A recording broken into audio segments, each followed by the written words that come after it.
You know, if you pick up pretty much any business book, they all seem to sell the same dream, right? A happy, harmonious workplace is the key to success. But let's be real for a second. The companies that literally dominate our world, I'm talking Apple, TSMC, Amazon, they are legendary for their tough, some would even say brutal, high-pressure cultures. So this brings up a really uncomfortable question that we kind of have to answer.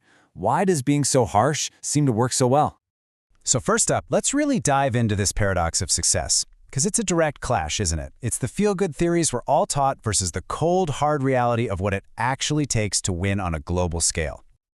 The popular story out there is built on this one central idea, that only happy companies can really, truly succeed. But if that's the whole story, then how on earth do we explain the titans of industry who seem to thrive on a completely different model? The evidence seems to suggest the answer is, well, a whole lot more complicated. And here it is, the conflict laid bare. On one side, you have that common wisdom. Treat your people well, create a great environment. We all want to believe that. But on the other side, you've got the hard reality of giants like Apple, TSMC, and Foxconn, all built on just immense pressure. So how can both of these things be true at the same time? Let's dig in. Okay, this leads us to our first big theory. What if all that intense pressure isn't just some unfortunate byproduct of success? What if it's actually a deliberate tool used to forge excellence? A strategy to get results that your competitors just can't even dream of touching? So this approach, it actually has a name. It's called a high-performance culture. But don't just think of it as random stress. No, it's a very carefully engineered system, and it's designed to do one thing above all else: filter. By setting a crazy high bar, the organization naturally weeds out everyone except for the absolute most resilient people, leaving behind this elite core. In all these different elements, they create this really powerful feedback loop. It all starts with that immense pressure and a super low tolerance for any errors.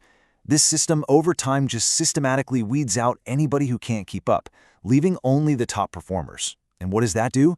Well, it drives their operational efficiency to these incredible levels, which in turn makes the entire organization stronger. Just take a look at the semiconductor giant TSMC. Their internal culture is legendary for being stressful.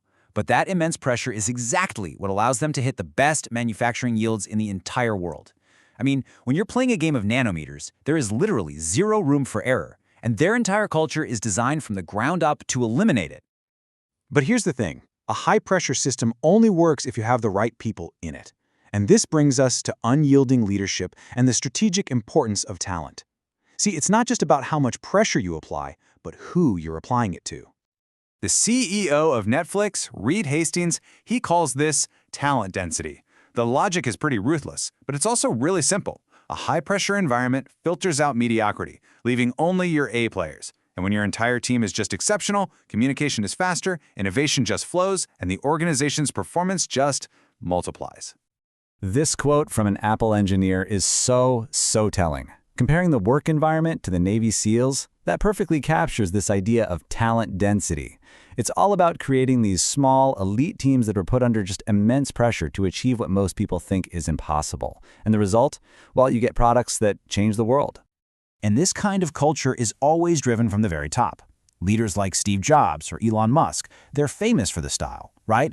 Uncompromising demands for quality, constantly pushing their teams way past what they thought were their limits, and, of course, a zero-tolerance policy for mediocrity.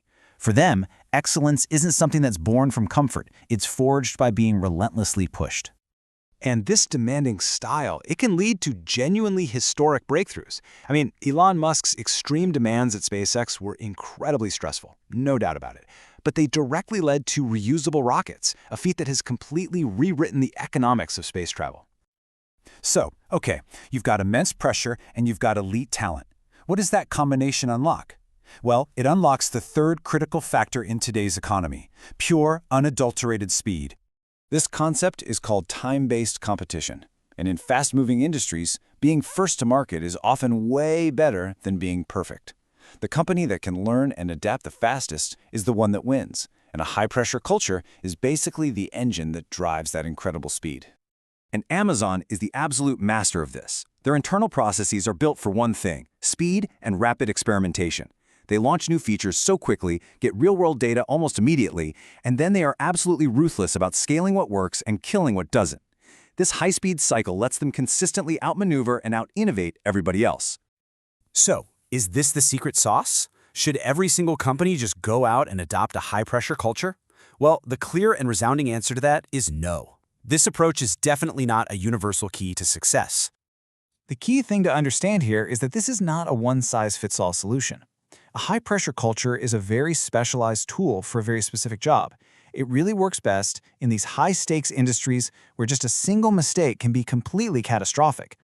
And you can see exactly where this model fits. In industries like precision manufacturing, high-innovation tech, or aerospace, the common threads are just crystal clear. An extremely low tolerance for any kind of failure, a desperate need for speed, and incredibly high technical demands. In these fields, a high-pressure culture isn't really a choice, it's a condition for survival. Okay, so let's pull all of these different threads together and try to understand the real principle that's at play here, because it's not simply about being harsh, it's about something way more fundamental. And this really reveals the true logic. The harshness itself is never the goal. It's just a tool, a powerful one for sure, but a tool nonetheless, used to achieve a specific end. It's the method they use for boosting talent density, for guaranteeing precision, and for accelerating innovation.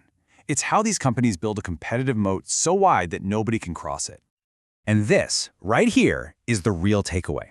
Success isn't about being harsh versus being friendly. It's about being aligned. The companies that win are the ones whose internal culture and management logic are perfectly and honestly aligned with the brutal, unforgiving realities of their specific industry. So that leaves us with one final and maybe provocative question. I want you to look honestly at your own industry, at its demands for quality, for speed, for precision. What kind of culture does it truly require to win? The answer might not be the comfortable one. Thanks for joining me for this breakdown.